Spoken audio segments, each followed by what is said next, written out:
चुनाव की अधिसूचना जारी होते ही यूपी में गर्मा रही सियासत। सभी पार्टियां अब उम्मीदवारों के नाम फाइनल करने में जुटी। देखिए अखिलेश यादव कब करेंगे प्रत्याशियों का ऐलान। सपा कार्यालय पर तेज दिख रही सुगबुगाहट।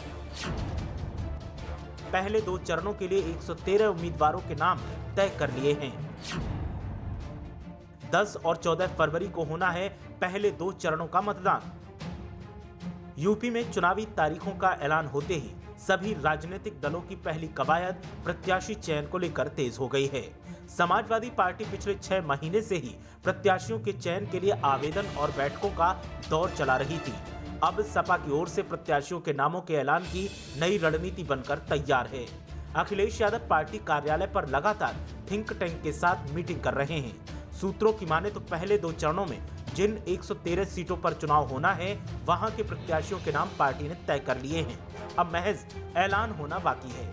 अखिलेश यादव खुद प्रेस के सामने आकर प्रत्याशियों के नाम का ऐलान करेंगे, लेकिन प्रत्याशियों की पहली सूची कब जारी होगी ये हम आपको बताएंगे। उससे पहले ये समझिए कि अभी सपा की तैयारी कैसी चल रही है और जो प्रत्याशी सूची सोशल मीडिया पर तैर रही है उनकी सच्चाई क्या है।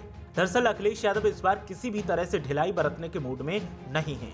यही वजह है कि प्रत्याशियों के नामों की कई लिस्टें तैयार हुई हैं और शुरुआती चरणों में पश्चिमी यूपी में चुनाव होना है, इसलिए सहयोगी दल आरएलडी के उम्मीदवारों के नाम पर भी बातचीत चल रही है। अखिलेश यादव चाहते हैं कि सपा और आरएलडी के उम्मीदवारों की संयुक्त सूची जारी की जाए। सहयोगी दलों के लिए सीटें रिक्त छोड़कर अखिलेश कोई रिस्क नहीं लेना चाहते, इसीलिए आरएलडी के जिताऊ उम्मीदवारों के नामों पर भी खूब चर्चा की जा रही है। अखिलेश न केवल जयंत चौधरी से बात कर रहे हैं, बल्कि पश्चिम में पार्टी के कद्दावर नेताओं से भी राय मशविरा लेकर फैसले ले रहे हैं। सूत्रों की माने तो सपा जिन सीटों पर अपने उम्मीदवारों को पहले 2 चरणों में चुनावी मैदान में लाने का मन बना रही है, उनके नाम लगभग फाइनल हैं। ये सूची नेताजी मुलायम सिंह यादव को भी भेज दी गई है ताकि उनकी फाइनल मोहर इस पर लग सके। पश्चिमी यूपी के कुछ जिलों में चाचा शिवपाल और महान दल के केशव देव मौर्य का भी खास प्रभाव देखा जाता है, इसलिए इन दोनों नेताओं से भी बात की जा रही है। चाचा शिवपाल के लिए भी 113 में से कुछ सीटें छोड़ी जा सकती हैं।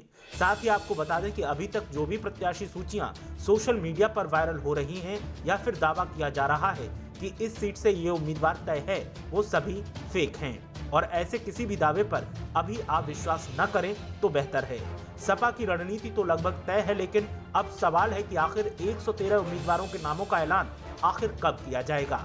सूत्रों की माने तो आने वाले 3 से 4 दिनों के अंदर सपा अपनी पहली सूची जारी कर देगी। इसके लिए दूसरे दलों की ओर से सूची जारी होने का इंतजार अब नहीं किया जाएगा। कुछ सपा नेताओं का मानना था कि पहले बीजेपी की ओर से लिस्ट जारी हो, उसके बाद सपा को अपनी सूची जारी करनी चाहिए। ऐसा इसलिए क्योंकि फिर जातिगत आंकड़ों पर सोच विचार कर सपा के पास कुछ उम्मीदवारों के नाम बदलने का मौका रहेगा। लेकिन अब कहा जा रहा है कि अखिलेश यादव डिफेंसिव गेम खेलने के लिए तैयार नहीं है और वो पूरी तरीके से अग्रेसिव होकर ही चुनाव लड़ने की तैयारी में है।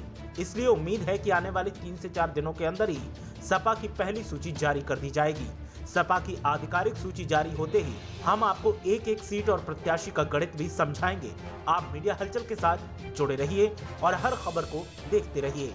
ब्यूरो रिपोर्ट, मीडिया हलचल।